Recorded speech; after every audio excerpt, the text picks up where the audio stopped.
It has been a long day.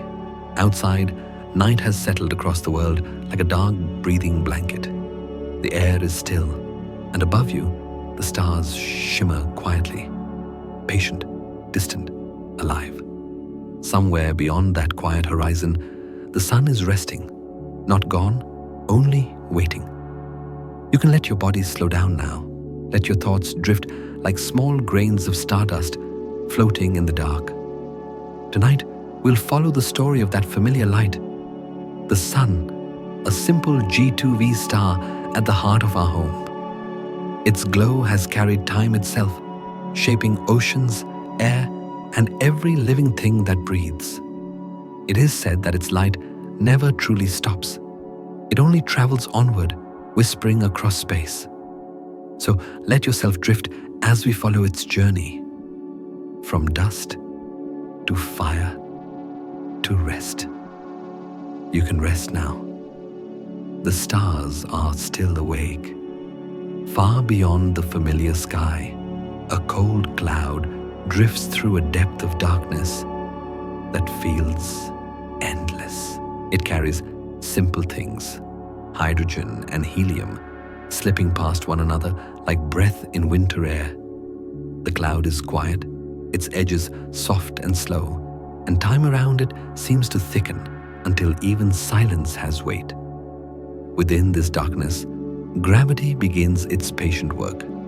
It gathers what is scattered, drawing threads of gas toward a gentle center, until a faint swirl appears, almost too slow to notice. Layer by layer, the cloud folds inward, its heart becoming denser, its motion turning from drift to a calm, persistent spin. The pressure rises without hurry, and the temperature climbs grain by grain, not with noise but with certainty. Particles meet more often, nudged closer by the steady pull of mass, and the crowded core starts to hold itself together. What was once a loose veil now feels like a cradle, shaped by the simple rule that everything longs to return to the center. Astronomers describe this as gravitational collapse inside a molecular cloud, the first step in the birth of a star. It is not violent in the way stories often pretend. It is a long exhale turning into a long inhale, a change of rhythm more than a clash. The cloud does not break. It concentrates. As the core tightens, heat deepens in the hidden middle, rising through numbers that matter only because they mark a threshold.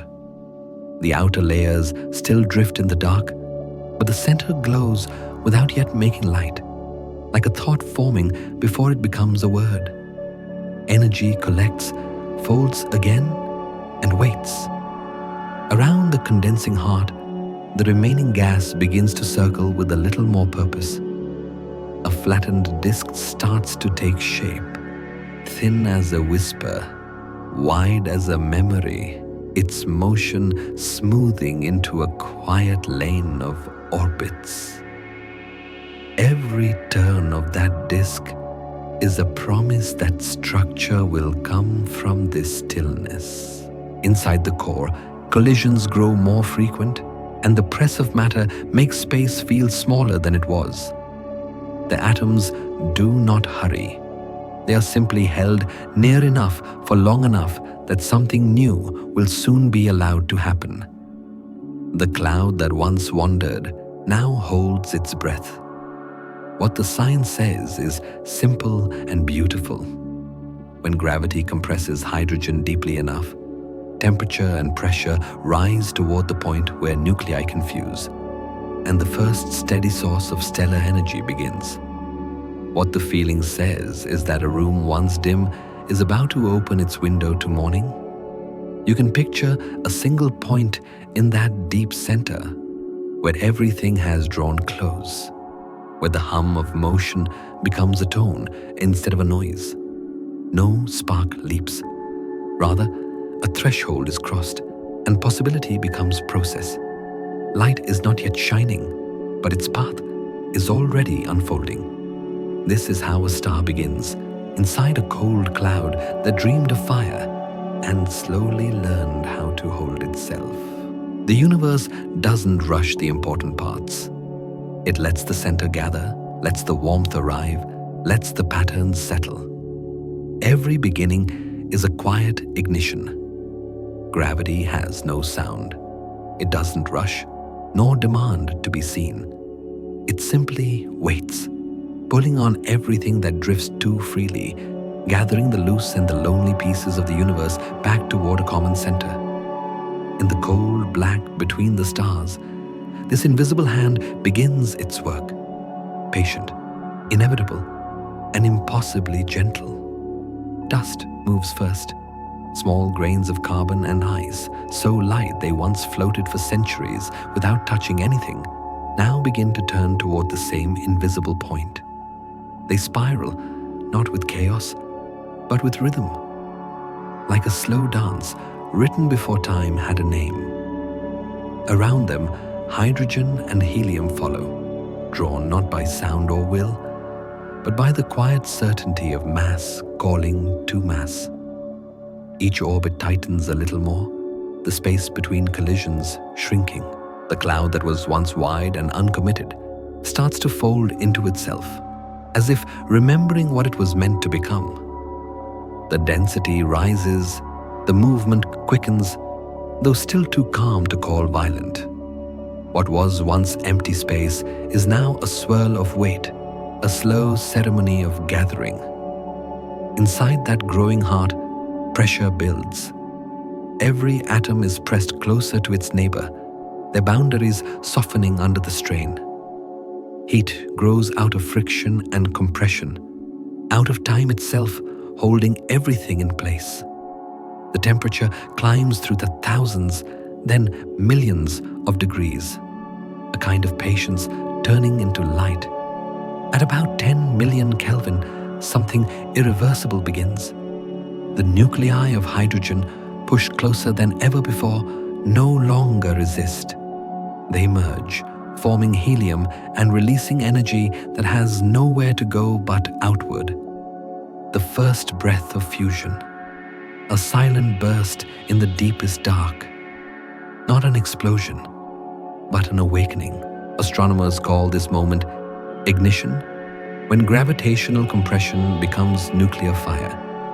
Yet even now, there is no noise, no spectacle.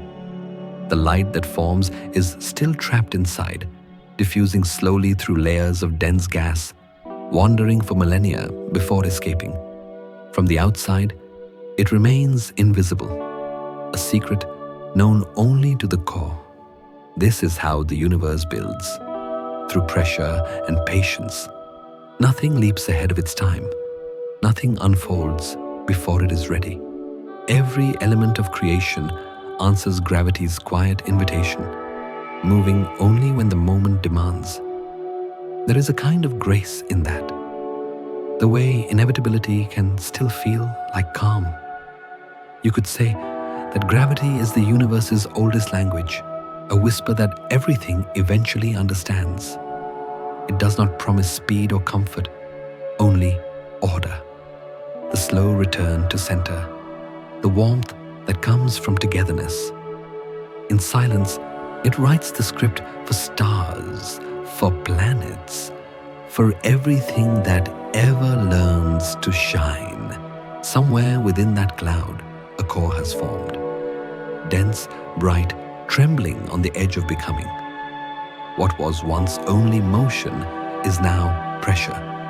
What was once only gas is now potential. Soon, the light will break free, and the dark will remember what it means to glow.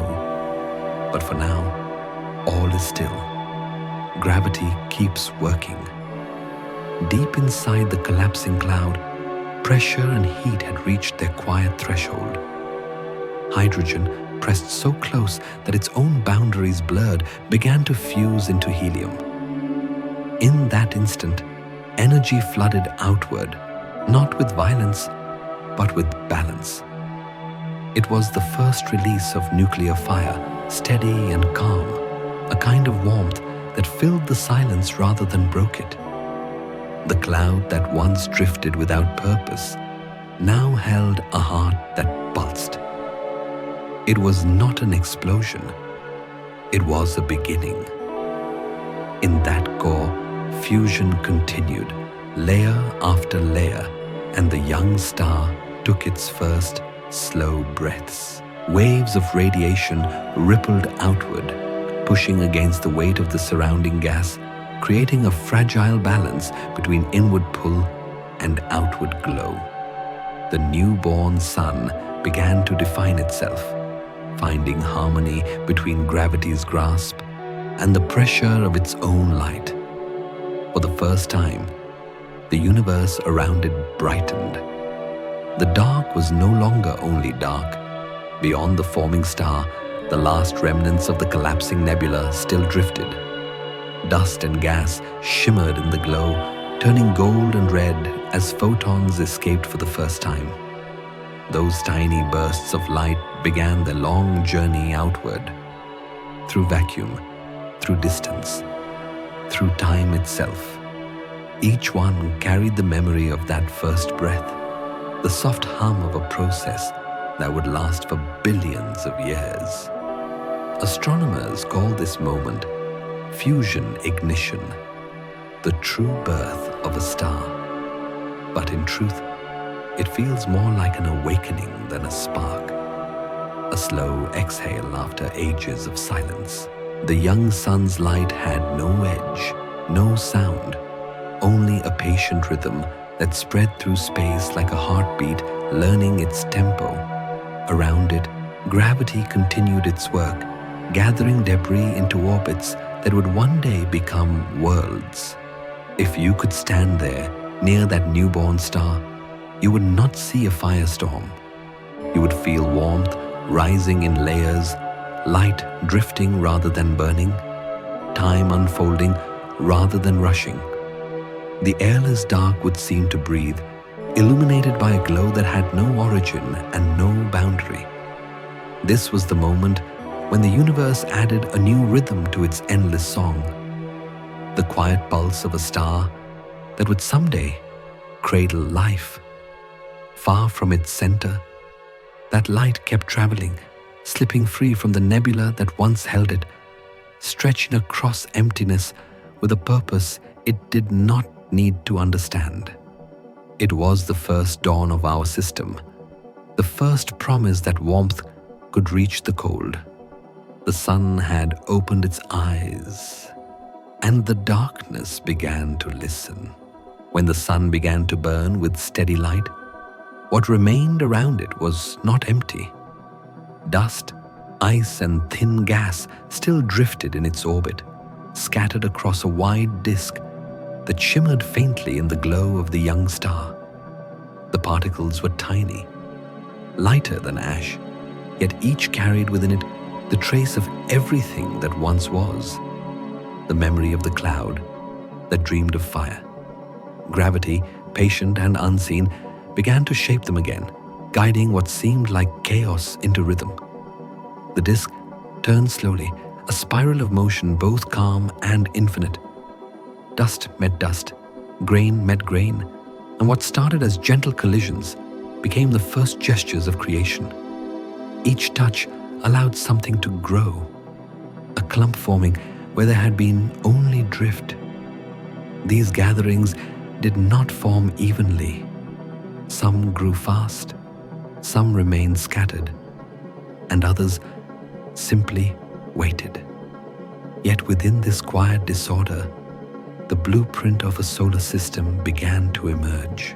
Astronomers call this process accretion, the gathering of small things into larger ones through time and contact. It is not an event, but a choreography of patience. Millions of tiny fragments orbited, collided, and fused, slowly becoming stones, then boulders, and eventually the first planetesimals, the seeds of future worlds. Some of these would become the great gas giants, others the smaller rocky planets closer to the sun. In this quiet, dusty ballet, the future was already taking shape. The collisions were not violent, though they seemed endless. Each impact created heat, a brief glow, then a moment of stillness before movement resumed. The entire disk shimmered with this faint pulse, dust rising, settling, rising again. A cosmic rhythm guided by the sun's pull. It was as if the universe were rehearsing a slow dance it had performed countless times before, each repetition perfecting its balance between chaos and order. Within that disk, gravity and sunlight played together like partners. The sun's radiation pushed lighter particles outward, while gravity drew the heavier ones inward, sculpting lanes of emptiness and density. What from afar appeared to be confusion was, in truth, design. Motion refining motion until stability emerged. Even randomness has structure when given enough time to listen to itself. Over millions of years, those wandering bodies grew heavier. Some found each other and merged, others drifted apart, carving their paths into the still-forming system. The airless space around the sun filled with silent arcs of orbit, each one tracing the first outlines of future worlds. Earth, Venus, Jupiter, their names not yet spoken, their forms still only sketches in dust. If you could watch from above, you would see not chaos, but rhythm, a soft swirl of light and shadow circling endlessly around the quiet sun. Every spark of motion, every grain of matter was learning the steps of a slow and beautiful dance. Out of collision came coherence. Out of motion came home. The planets were not born in a storm. They drifted into existence piece by patient piece until the silence of space had something new to hold. The first worlds were drawn not by chance, but by gravity's steady hand and time's quiet approval.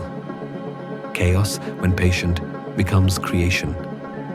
In the warm space near the newborn sun, 4 small worlds began to take shape. They were worlds of stone, iron, and fire, dense, heavy, and close enough to feel the sun's steady breath.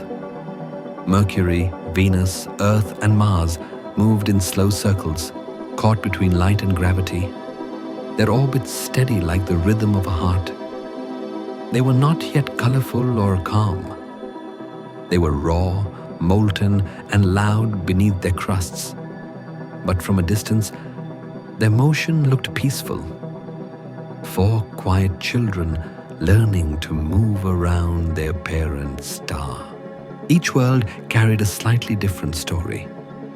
Mercury, closest to the sun, was small and fast. Its surface burned and frozen in turns, always racing through light and shadow. Venus turned in the opposite direction, its air thick and veiled, hiding heat beneath the golden haze. Earth cooled just enough to hold oceans and clouds, a thin skin of life forming where fire met air.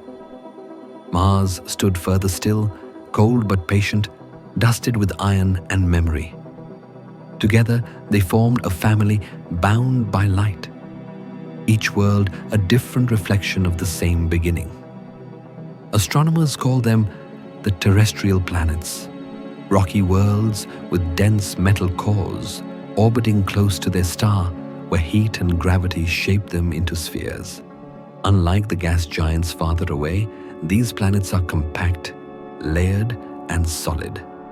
Their surfaces bear the marks of impact and time, scars of creation that remind us how even beauty begins with collision. Within their orbits, the sun's pull is strong and its warmth constant. They circle not out of choice, but because light and gravity hold them in a perfect, unending balance.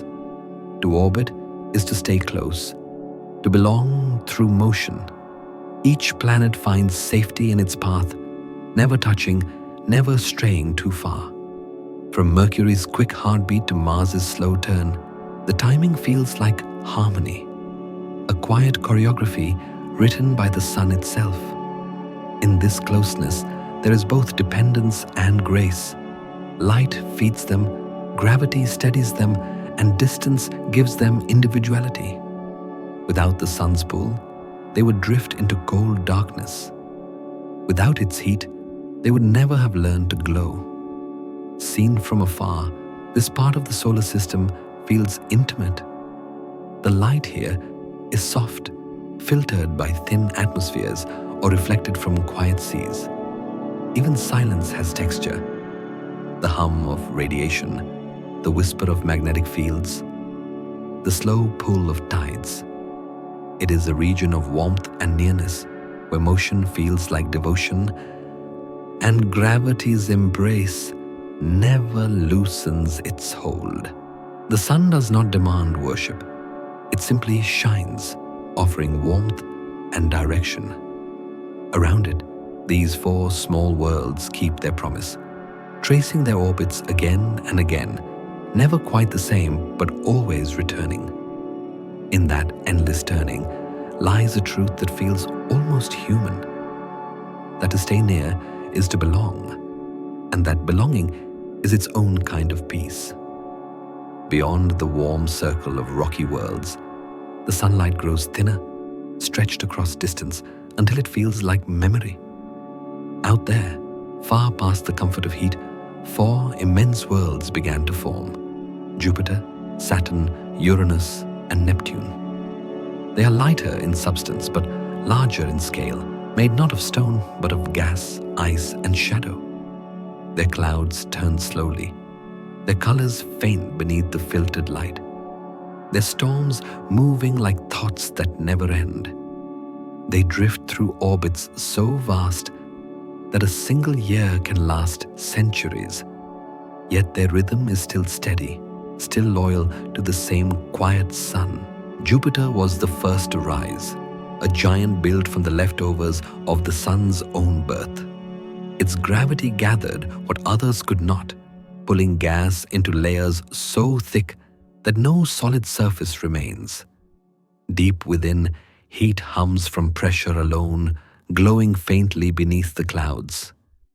Saturn followed, its rings forming later, not solid, but made of ice, dust, and fragments of moons long gone. Each ring reflects the faint light of the sun, a soft halo circling a distant flame. Together, Jupiter and Saturn became the keepers of balance, their size shaping the fates of smaller worlds that wander near. Farther still, Uranus tilts on its side, spinning like a slow top rolling across the edge of light. Its blue-green hue comes from frozen methane high in its clouds, coloring the air with the calm of deep water. Beyond it, Neptune turns in the dimmest sunlight of all, its storms whirling faster than sound, yet from afar appearing tranquil. A moving horizon in the outer dark. These are the cold giants, patient and distant, their beauty found not in warmth, but in stillness. Astronomers describe this region as the outer solar system, where gas and ice combined to form massive planets, while the inner system filled with stone. Farther beyond them stretches the Kuiper Belt, a wide, silent ring of icy debris, remnants of creation that never became worlds. It is home to Pluto, Eris, and countless fragments of frozen history, each one orbiting slowly, carrying the record of how the solar system began. Out there, sunlight is faint but faithful, reaching even the farthest edge. Distance changes everything: color, temperature, rhythm. Yet it does not mean separation. The pull of the sun extends past Neptune, past the Kuiper Belt, past where light begins to fade into interstellar dark. Even there, the gravity that began it all still holds. The outer worlds may seem isolated, but they move within the same invisible harmony, bound to the center they cannot see. If you could stand at the edge of that farthest world, you would still feel the faintest tug toward home. The sun would be no more than a bright star among millions, yet it would still be yours. Space between does not mean loss. It means belonging stretched across time. The far planets drift slowly, quietly, and in that drifting, they remain part of the same story. The one written by light, gravity, and patience. Even distance belongs. The sun, though it feels close and constant, is not at the center of anything. It drifts with its planets through a small spur of our galaxy called the Orion Arm, a thin lane of stars that stretches between two greater spirals of light. Around it, hundreds of billions of suns burn, each one a small echo in the grand rotation of the Milky Way. From this distant edge, the heart of the galaxy is only a blur, a soft, hazy glow that never quite sharpens. What we see when we look up at night is not the center, but the outskirts, the quiet rim of a wheel turning for billions of years. Our entire solar system, the sun, the planets, their moons, and the endless dust between, orbits the galaxy's core like a single grain caught in a tide. The journey takes roughly 230 million years to complete one circle, a motion so slow that all of human history would fit within the smallest fraction of its path. Still, we move. We are passengers in a spiral too large to measure by human time, drifting through currents of invisible matter and radiation. Astronomers call our home the Orion Spur, a narrow branch between the Sagittarius and Perseus arms. It is not a grand place in the scale of the galaxy. A quiet corridor filled with modest stars, gas clouds, and the faint trails of supernovae long past. Yet within this calm region, life has found a foothold. Here, the sun can travel safely without being swallowed by chaos or darkness. The balance of its neighborhood, not too dense, not too empty, is what allows us to exist at all. If you could look outward from far beyond the Milky Way, our position would appear almost invisible. The sun would fade into a dusting of light among countless others, indistinguishable from its neighbors. Still, from within, the night sky feels immense. The band of the Milky Way that crosses our horizon is both a view outward and a reflection inward, a bridge of light showing us where we belong in the structure of everything. The stars we see are companions in the same arm, moving beside us in a slow procession we cannot feel but can always sense. It is a strange comfort to realize how small we are. The sun, the planets, even our entire history are travelers on a road that will never end. The galaxy does not have a single center that owns its meaning. It is a web of motion where every star is both wanderer and home. To drift is not to be lost. It is to belong to everywhere at once, to move within the same silent design that holds all things. The sun is always moving, though the motion is too vast to notice. Together with its family of planets, it drifts along the spiral arm of the Milky Way, orbiting the galactic center in a journey that takes about 230 million years. One full rotation, a galactic year, passes so slowly that no species could ever witness it complete. Civilizations rise and fall, continents shift, oceans appear and vanish. Yet to the galaxy, it is only the passing of a single breath. The Milky Way itself turns like a great tide of stars, its center dense and radiant, its outer arms stretching into thin threads of light. The sun moves through this ocean at nearly 200 kilometers per second, but there is no sensation of speed, only the stillness of scale. Space expands in every direction, and motion becomes another form of stillness. To the universe, everything is both movement and rest at once. Astronomers call this immense orbit the galactic year. It is the rhythm of our system within the larger dance of the galaxy, a slow, steady revolution through time and dust. Each orbit carries the memory of all that has lived beneath the sun's glow. The last time the solar system was in this part of its path, the first mammals were beginning to emerge on Earth. The next time it completes the circle, the surface of our planet may look unrecognizable. Still, the sun will continue, tracing its long, patient route around the galactic core. Every turn of that orbit is a chapter in cosmic endurance. Stars are born and die by the thousands during a single galactic year. Nebulae bloom, supernovae scatter their light, and black holes hum softly at the center. All the while, the sun continues forward, steady and indifferent to the fleeting rhythms of what surrounds it. The universe does not measure time in days or years. It counts in patience in the quiet persistence of motion that never stops. If one could watch the galaxy from far above, the spiral arms would seem frozen, a swirl of white against the dark. Yet every point within that swirl is alive with movement.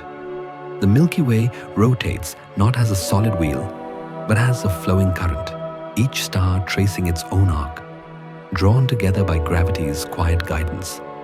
It is an orchestra with no conductor, a rhythm that needs no beginning and no end. To understand such time is to feel small, but also to feel safe. The sun will continue its orbit long after our species is gone, long after the earth itself changes shape. In its patience lies the secret of survival, the ability to move without hurry, to exist without fear of the finish. The universe has no need for urgency. It only asks that everything continues. So the sun drifts on, its path both ancient and ongoing, its rhythm slower than any clock can capture. Around it, the galaxy turns in silence, a pulse stretched across millions of years. Time here is not a line but a loop, unfolding gently, folding back again. Time walks slower among the stars. Between the stars, the universe is not empty. What appears as a silent void is filled with a thin breath of matter, gas, dust, and invisible particles drifting across impossible distances. The interstellar medium, as astronomers call it, stretches between suns like a mist so faint it would seem like nothing at all. Yet within that near nothingness, energy moves constantly, whispering across the dark in waves, too quiet for ears to hear. It is the background rhythm of existence, the soft hum that never stops. Every corner of the galaxy carries this faint music. Radio waves glide through the emptiness, carrying stories from ancient stars. Neutrinos, ghost-like particles that rarely touch anything, stream endlessly through everything, even through planets and bodies, unnoticed but constant. Photons born from supernovae still wander here, their light older than any life on Earth.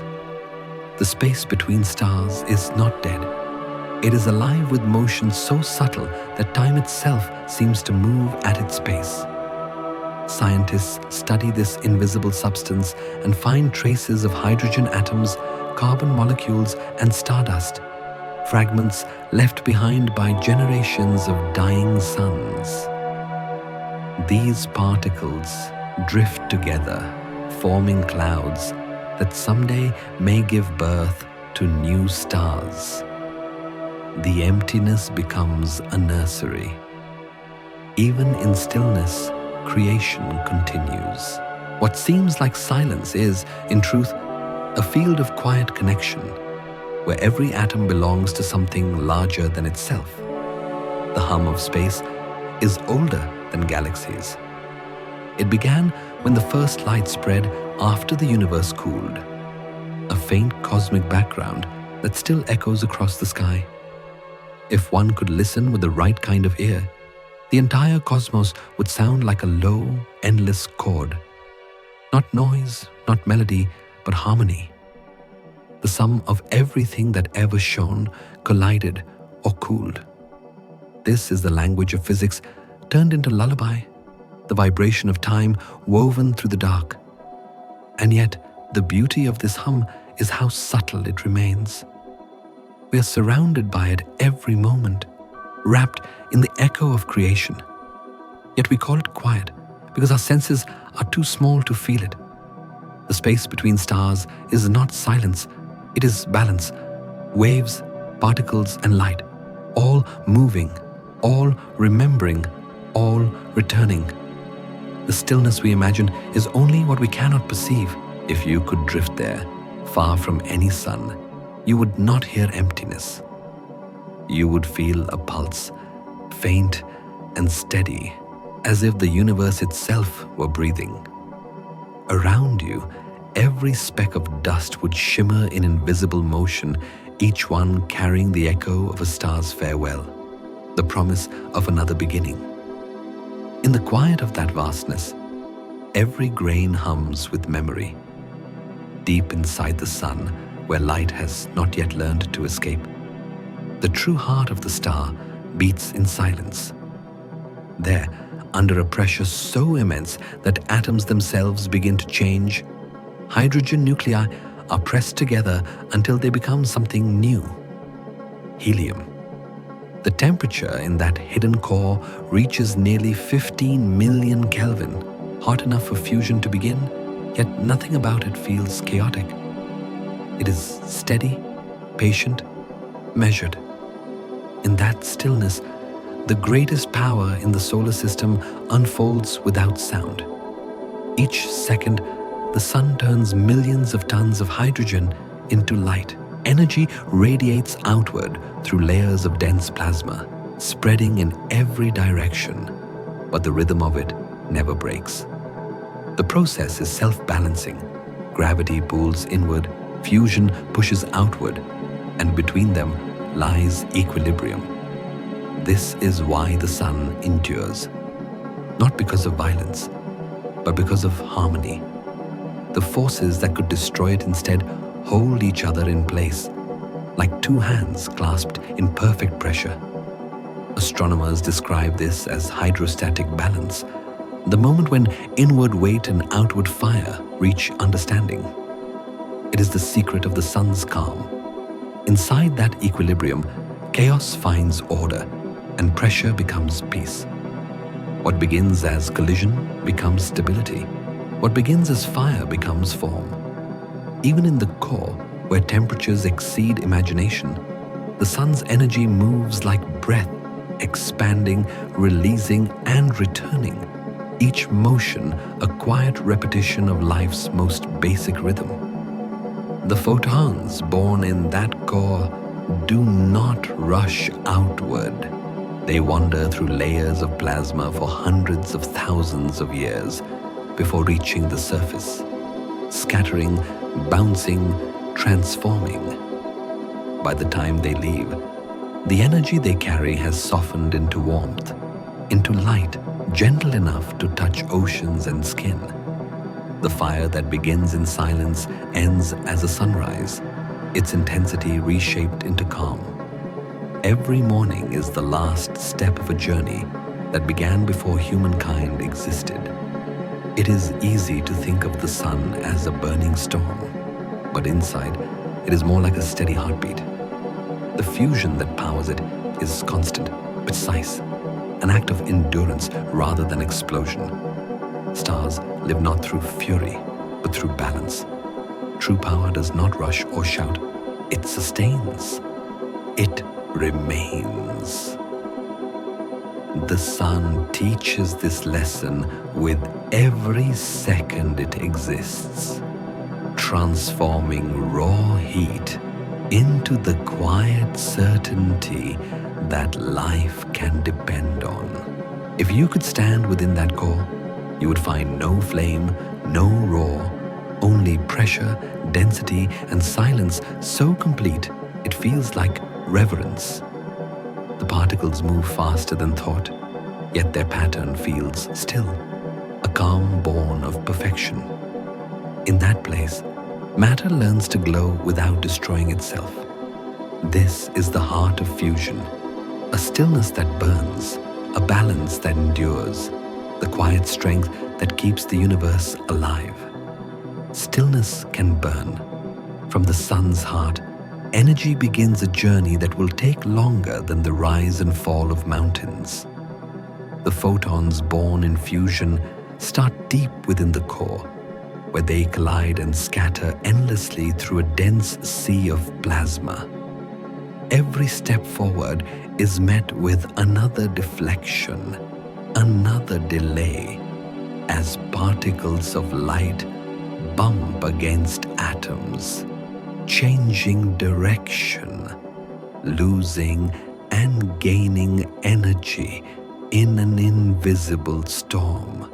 To travel from the center to the surface, a distance of only a few 100,000 kilometers, can take nearly 100,000 years.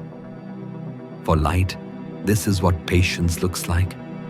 Astronomers call the first stage of this path the radiative zone, a region where energy moves not in straight lines, but by diffusion. A slow, wandering dance through matter so thick it behaves more like liquid than gas. The photons here are ancient before they ever reach freedom, their identities blurred by millions of collisions. Each bounce reshapes them, cooling their intensity, softening their purpose. What began as raw fire becomes gentle radiation. In this quiet persistence, the sun's energy learns the art of endurance. Beyond that, the energy reaches the convection zone, where heat begins to rise and fall in vast currents. Here, movement becomes more direct, though still unhurried. Hot plasma ascends toward the surface, releases its energy, then cools and sinks again. A slow, circular rhythm like the breathing of a sleeping giant. Every motion feeds the next. Every pulse of heat finds its balance. The surface above ripples with this rhythm. And what we see as sunlight is the calmest layer of that immense internal tide. To imagine this journey is to understand how even light must earn its way into the open. Every beam that touches an ocean or warms a leaf has traveled through resistance, through darkness and delay. The light we see today began as a whisper in the sun's core long before humanity ever existed. It crossed not only distance, but time itself, to arrive here faint and patient, transformed into warmth rather than flame. In a universe that moves at the speed of light, this story of slowness feels almost sacred. It reminds us that travel is not only about movement, but about transformation. That what emerges into the world is shaped by the journey it takes. Light does not fight the darkness inside the sun. It moves through it, learns from it, becomes something softer, more enduring.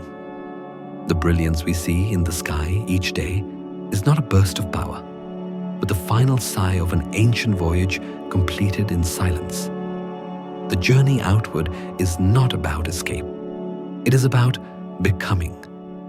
Every photon that reaches us is a lesson in patience, a reminder that even radiance begins in stillness and delay. When it finally touches Earth, that light carries the memory of its long path, a quiet promise that nothing worthwhile ever arrives quickly. From the distance of space, the sun does not shine gold. Its light is pure white, a balance of every color woven into one perfect chord.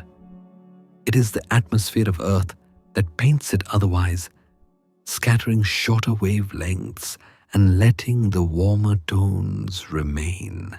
When sunlight enters our sky, molecules and dust bend and break it apart, leaving behind the soft yellows and reds we call warmth. What we see as golden daylight is not the sun's true color, but the filtered echo of it, a quiet illusion shaped by air and vision. This scattering, known to physicists as Rayleigh scattering, is why the sky is blue and the sunset red. Blue light, being shorter in wavelength, spreads easily in the thin air above us, filling the sky with calm. When the sun lowers, its light travels farther through the atmosphere, losing the blues and leaving only the deeper hues. In that shift, the sun seems to change mood, from the brilliance of day to the gentleness of evening. Yet, its color never changes. It is our view that transforms. Perception is not deception, but translation. The human eye, delicate and complex, turns vibrations of light into experience, assigning emotion to physics. Yellow becomes warmth, blue becomes distance, red becomes comfort or warning, depending on the hour. Every sunrise is a conversation between light and consciousness, between what is and what we can feel. The physics of scattering becomes the poetry of color, a reminder that beauty often exists not in the object, but in the meeting between object and observer. The sun itself, unfiltered, would appear blindingly white, its light too full to name. White is not emptiness, it is inclusion, the equilibrium of all possible shades. In this perfect balance lies the essence of the universe. Forces opposing yet complementing, frequencies combining into harmony. Every beam of sunlight that reaches Earth carries the full spectrum of reality, even if we can only perceive a fraction. The gold we see is our mind's way of finding peace within infinity. When we look at the world bathed in sunlight, we are not seeing truth, but understanding it through our own senses. And that is enough. The difference between what exists and what is felt does not separate us from reality. It connects us to it. Light becomes color, color becomes emotion, and emotion becomes meaning. The physics of scattering is simply how the universe learns to speak softly. In the end, the color of the sun is the color of balance, not one hue, but all of them together. Its whiteness is purity, its warmth and interpretation. The gold we love so much is just the earth's way of softening perfection, translating energy into comfort. The sun is old, yet not weary. At 4.5 billion years, it stands in the quiet middle of its life, a time of balance and endurance. Every day, it burns with the same calm rhythm, its light steady and familiar, the heartbeat of a system that orbits faithfully around it. This is the era astronomers call the main sequence, the long middle age of a star, when hydrogen continues to fuse into helium in perfect equilibrium. Nothing about it feels urgent. The sun has found its pace, and it keeps it without fail. From our perspective, this constancy feels ordinary, even invisible. But in truth, it is extraordinary. The same light that warmed the first oceans still falls on the same world today. The same fusion reactions that began before Earth had a sky still glow within its heart. The sun doesn't change quickly because it does not need to. It has reached the part of its story where persistence becomes beauty. Every sunrise is a quiet repetition of success, proof that stability too can shine. In this phase, gravity and fusion remain in perfect balance. The weight of the sun's mass presses inward, while the energy from fusion pushes outward. Between these opposing forces lies peace, not motionless, but continuous. This is how stars live most of their lives, not through explosions or collapse, but through long stretches of harmony. The sun's light will continue in this way for another 5 billion years, pulsing gently through the void, nurturing every world that circles it. Astronomers describe this stage as the calm between creation and decay. It is the universe's version of adulthood, when a star no longer grows but continues to give. The power that once built planets now sustains them. The radiance that once shaped atmospheres now maintains the fragile balance of life.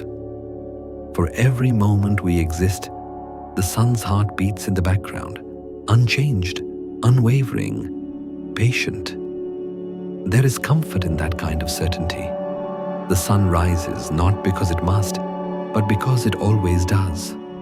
It does not tire of its duty, nor seek praise for its light. It simply continues because that is its nature. In its persistence, it mirrors the quiet endurance found everywhere in the universe, in atoms, in tides, in breath. The cosmos does not always celebrate change. Sometimes it honors repetition. If you were to watch the sun from afar, its glow would appear unbroken, its color constant.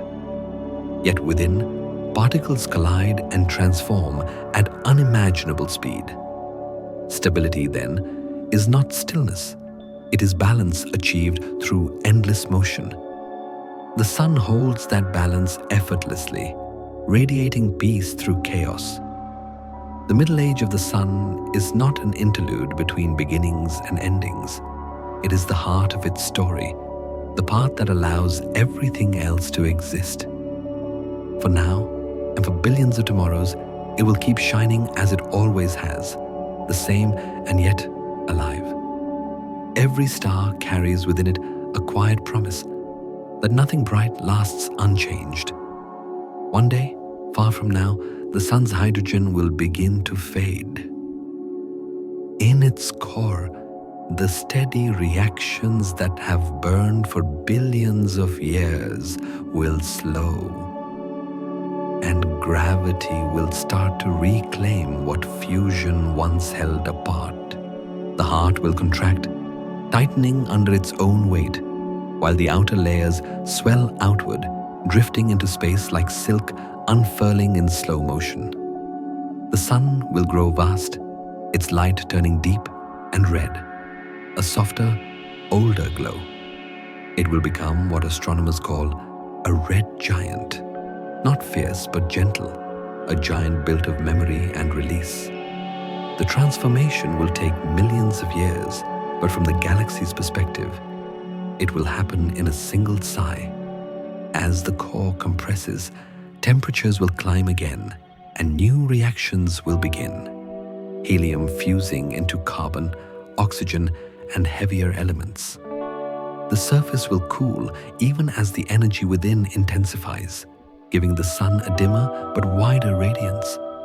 Its light will stretch across the orbits of Mercury and Venus, perhaps even touching Earth's path, bathing its old children in one final warmth. To human eyes, it would seem peaceful, even beautiful. A sunset written across the fabric of the solar system. Astronomers have modeled this stage with precision, but words can capture what numbers cannot. The quiet grace of decline. The red giant phase is not a fall from greatness, but an evolution toward gentleness. The sun will no longer burn with the same fierce white intensity. Instead, it will glow like embers, soft and slow, spreading its warmth rather than focusing it. Even light, it seems, learns to age with tenderness.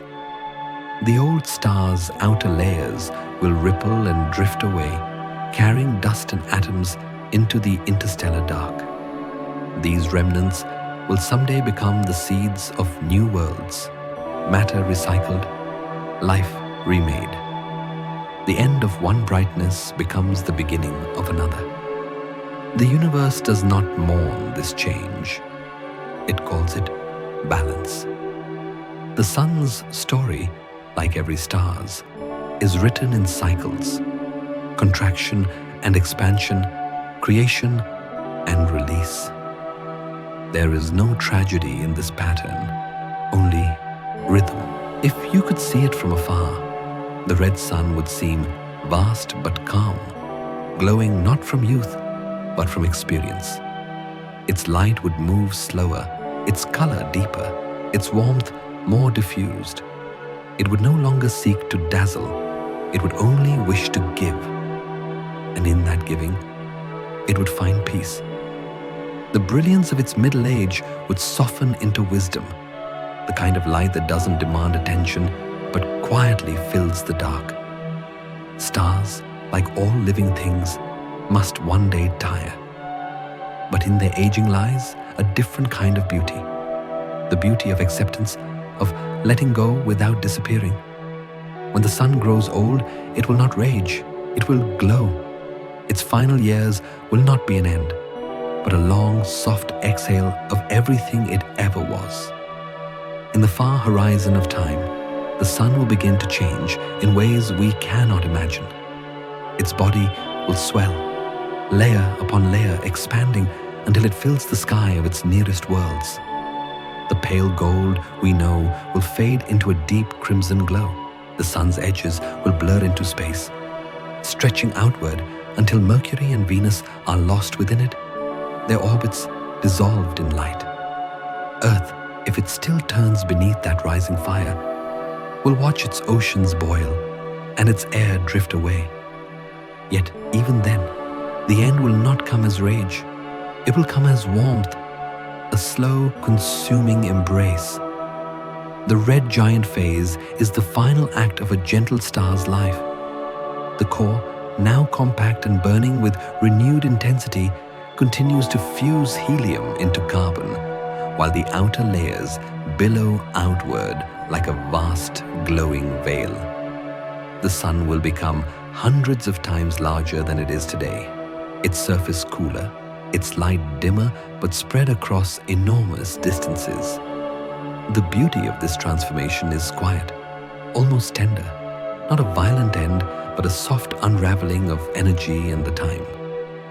To the rest of the galaxy, it will look like a blossom of light, one more petal in an endless field of stars aging with grace.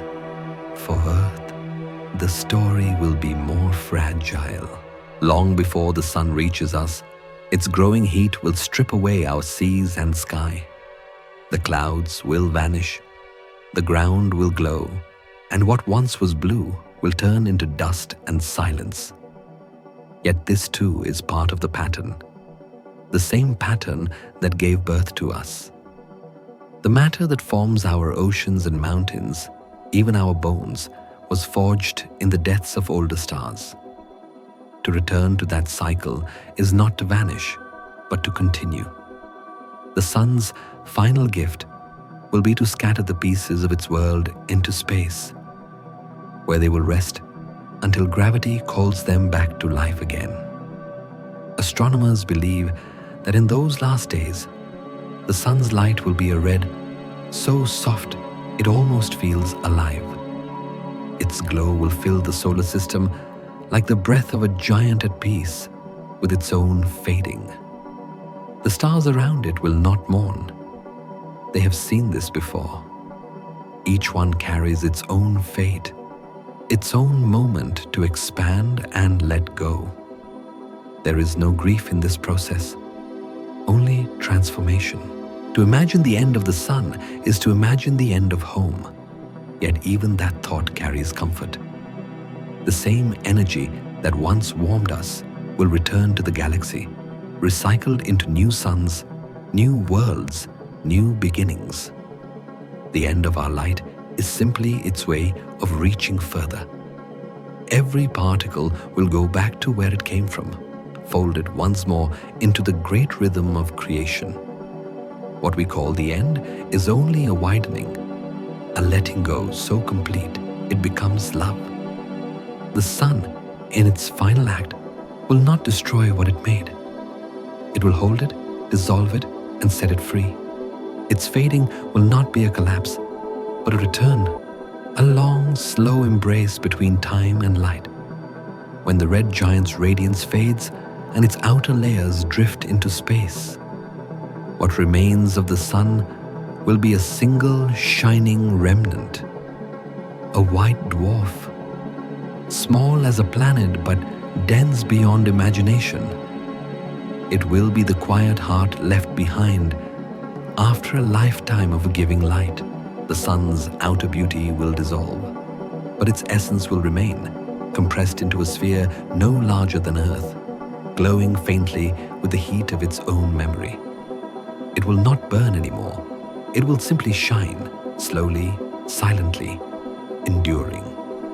A white dwarf is the skeletal core of a star, made mostly of carbon and oxygen, matter so tightly packed that a teaspoon would outweigh a mountain.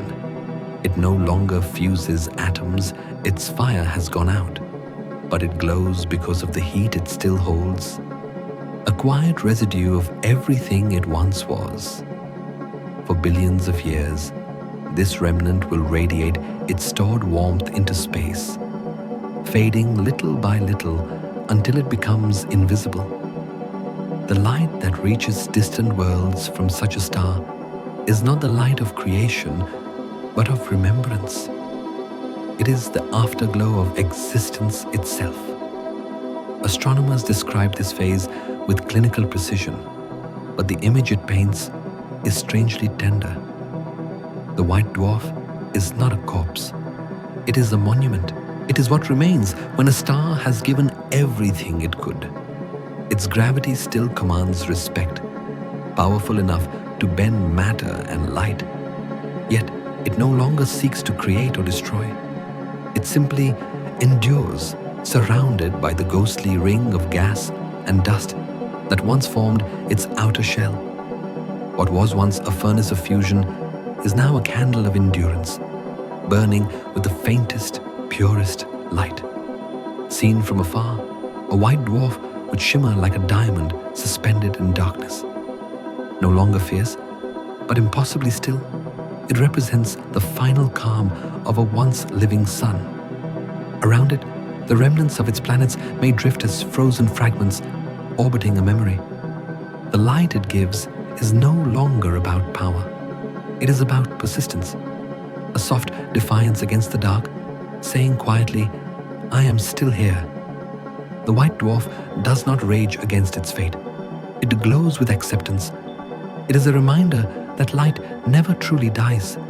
It transforms from fusion into heat, from heat into glow, from glow into memory. The brightness that once created worlds becomes the whisper that keeps the universe from silence. Even when the fire is gone, the warmth remains, carried by time through the void.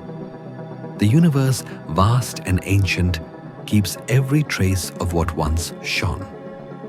To think of the sun as a white dwarf is to imagine peace, not loss. It will have finished its work and found stillness, its brilliance condensed into purity. What remains will not be emptiness, but concentration, the core truth of everything it ever was, resting in balance with eternity. The white dwarf is not the end of light. It is light refined, simplified into its essence. Memory glows long after fire. After the last warmth fades, the white dwarf will continue its long descent into quiet. No new light will be born within it. No fusion will restart. Instead, the star will cool, atom by atom, releasing what remains of its energy into the darkness that surrounds it. This process will take not millions, but trillions of years, longer than the universe has yet existed. With every passing eon, the glow will soften, the heat will lessen, until what remains is a dark sphere of frozen matter, cold as eternity itself. Astronomers call this theoretical remnant a black dwarf, a star that has forgotten how to shine, but not how to be. No such object yet exists, because the universe is still too young for any white dwarf to have cooled that far. But one day, if time continues long enough, they will appear. Invisible monuments scattered through a darkened cosmos, each one a quiet archive of what once was light.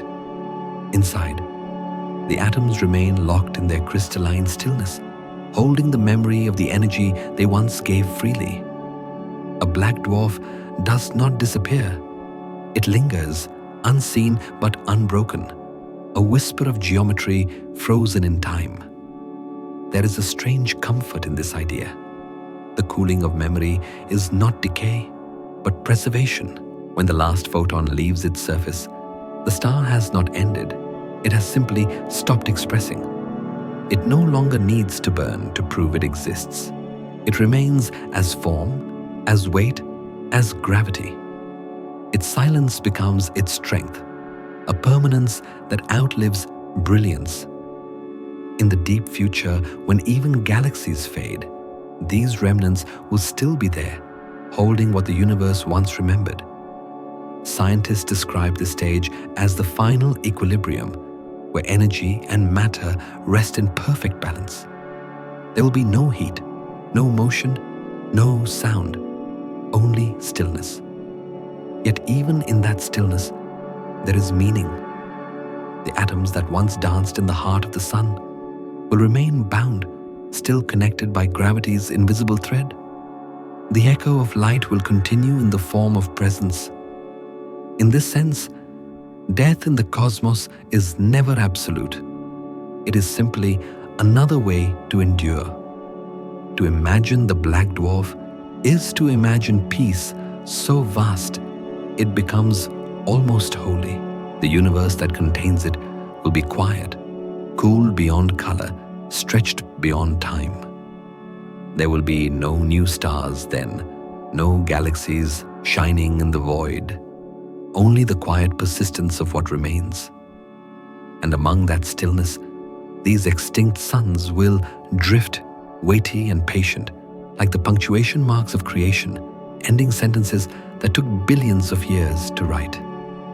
In the end, the story of every star folds into silence, but not erasure. What fades from sight continues in form. What no longer glows still exists, keeping its gravity, keeping its place in the great structure of things. The light may forget, but silence remembers. Even after the sun's final light fades, it will not truly disappear. The gases and dust it releases during its red giant years will drift outward, spreading through space like a slow exhale. Those particles, fragments of carbon, oxygen, and all that the sun once created, will join the soft tide of the interstellar medium. Over time, they will mix with the remains of other stars, weaving into vast clouds of gas and dust. In those clouds, gravity will begin its quiet work again, gathering what was once scattered, shaping it into something new. The story will not end.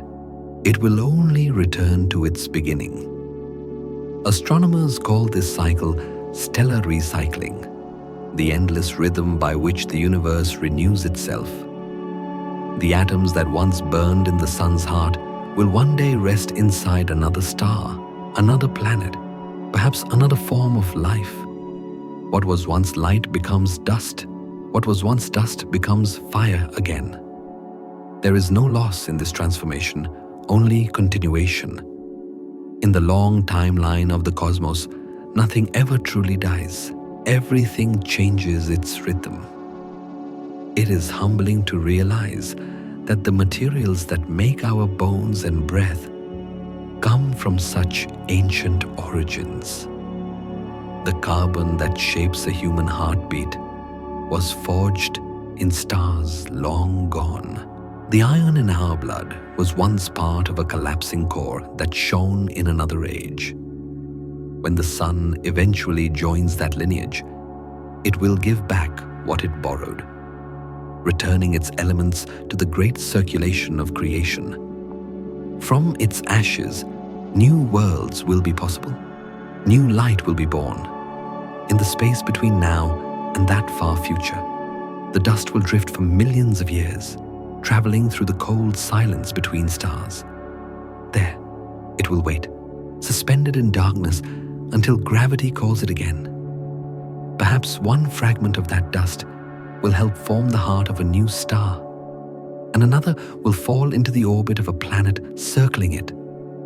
Somewhere, someday, a new sky will glow with light made from what we once knew. This is how the universe breathes, through cycles of birth and dissolution, through moments of brightness, followed by long, quiet rests.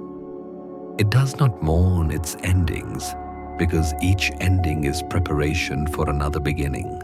Even the death of a star feeds the possibility of new suns, new dawns, new lives.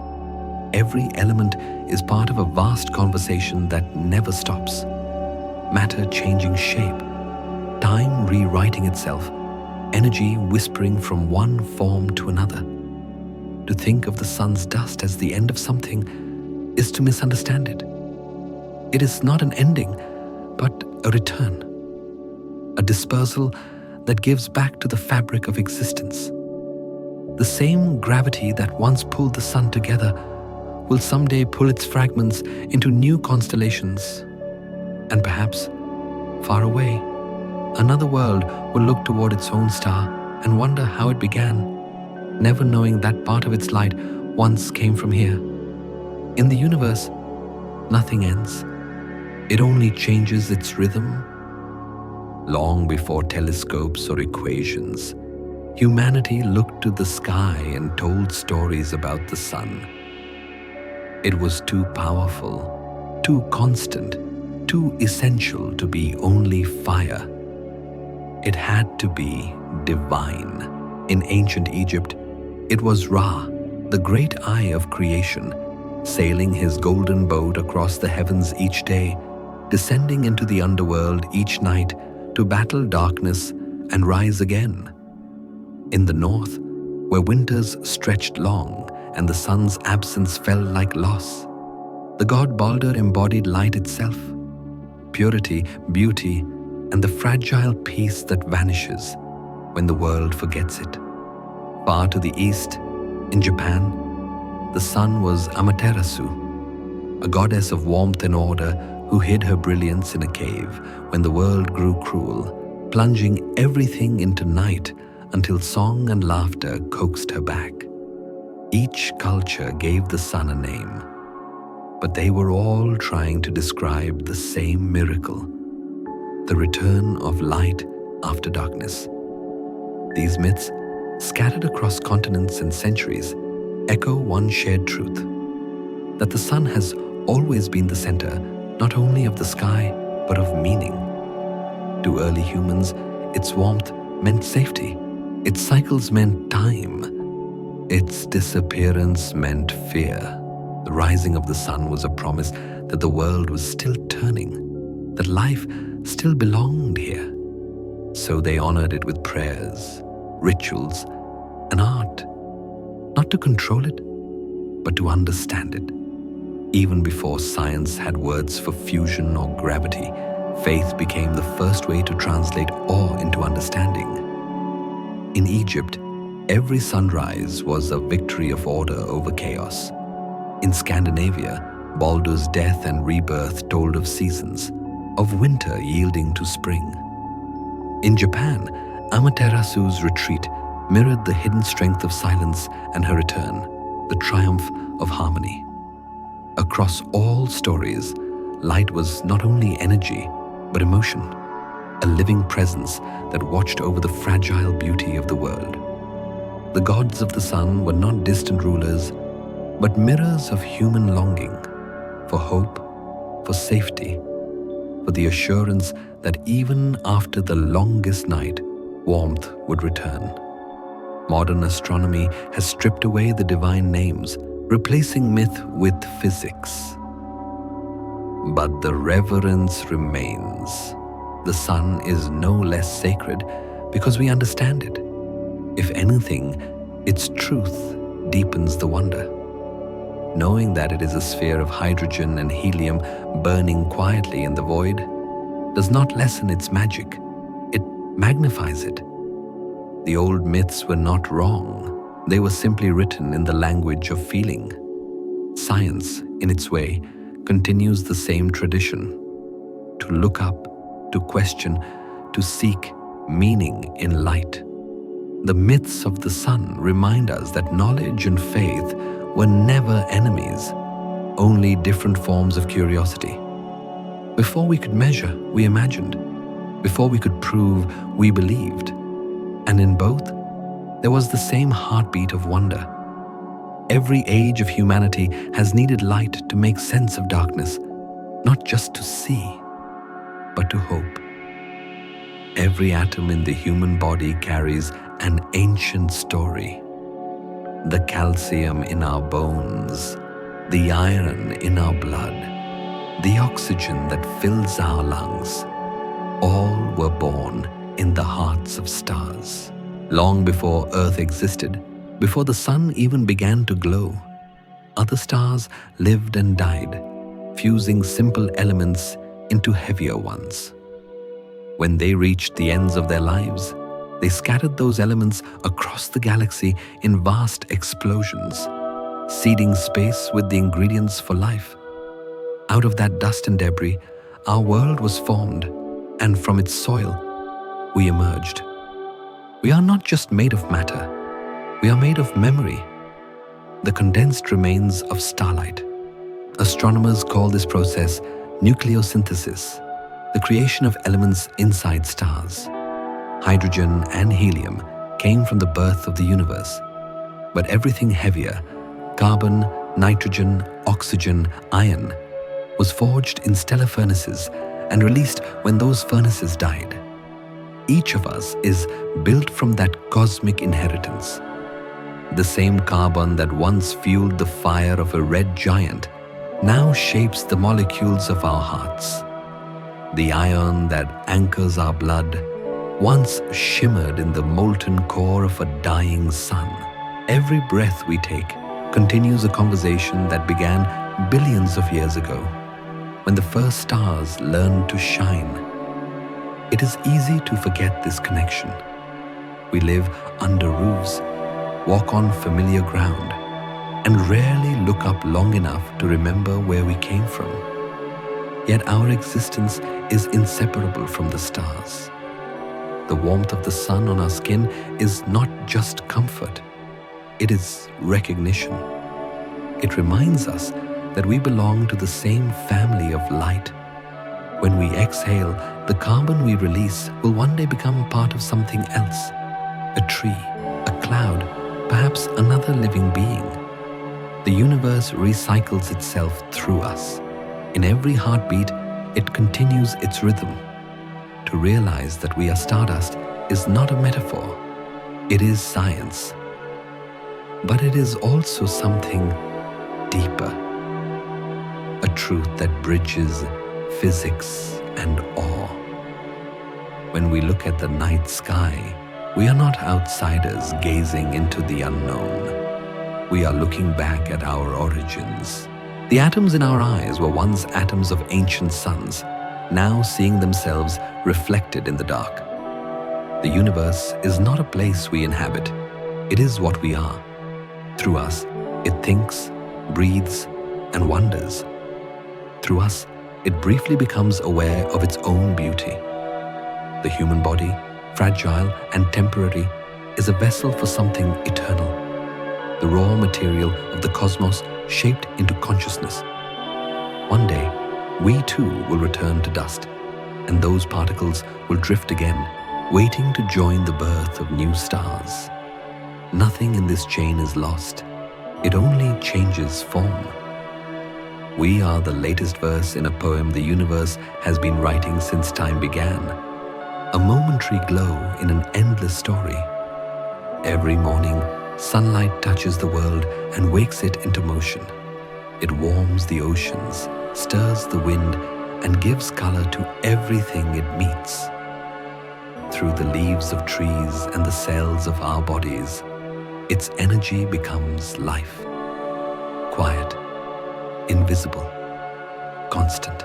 Plants turn that light into breath. Animals turn it into motion. And we turn it into memory. The same photons that left the sun 8 minutes ago are now scattered across fields, rivers, and faces, weaving the living world together. The earth is a garden of sunlight, and every form of life is a different way of remembering it. When night arrives, that light does not disappear. The planet only turns, showing another face to the dark. On the side now hidden from the sun, we rest while its glow continues elsewhere, across another ocean, in another dawn. What feels like absence is only rotation, a rhythm shared by all who live beneath this same star. While one half of the world dreams, the other rises. There is no true night for the earth, only a pause, a breath between waves of light.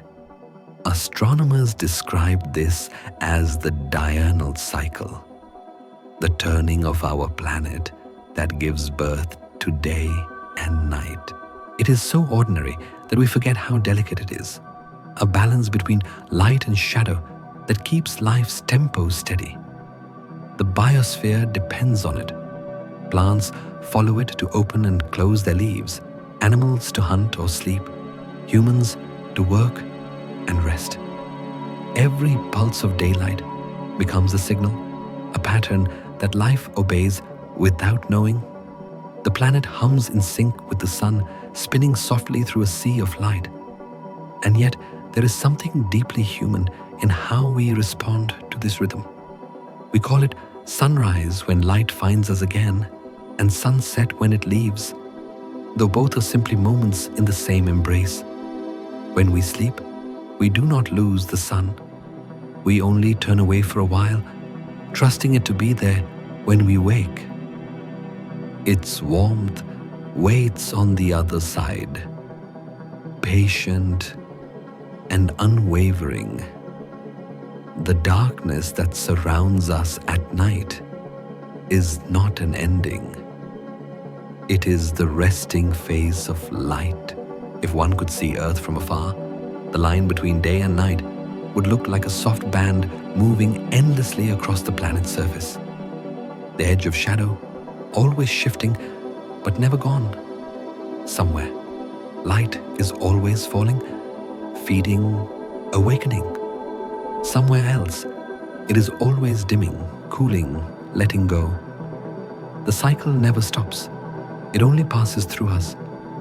So when you close your eyes, remember, the sunlight that touched you today is still out there, crossing oceans, drifting through clouds, shining on another horizon. It has not left you. It has only turned away to rest, the way all light must. The story of the sun is the story of all things, a circle of birth, warmth, and quiet return. From the first spark in a cloud of dust to the soft cooling of memory, every moment of its life is a lesson in patience. It burns without haste, fades without fear, and teaches us that even light must one day learn to rest. As you drift now, know that the same light that grew oceans and forests still travels through space, gently weaving its way toward tomorrow. You are part of that journey, made from its glow, carried by its rhythm. To sleep is not to end, but to return. to fold into the same calm that keeps the stars in place. Let the universe keep whispering for you. You are made of light that learned to rest.